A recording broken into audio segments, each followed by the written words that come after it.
C. Joseph Vijay எனும் நான்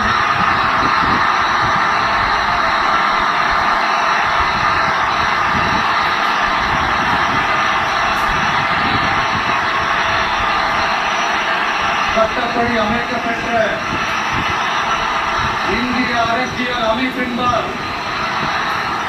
உண்மையான நம்பிக்கையும் மாறா பற்றும் கொண்டிருப்பேன் என்றும் இந்திய நாட்டின்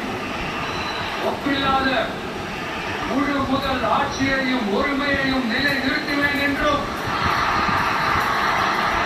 தமிழ்நாட்டு அரசின் முதலமைச்சராக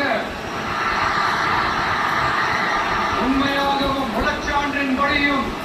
என் கடமைகளை நிறைவேற்றுவேன் என்றும் அரசியல் அமைப்பிற்கும் சட்டத்திற்கும் இணங்க அச்சமும் ஒருதலை சார்பும் இன்றி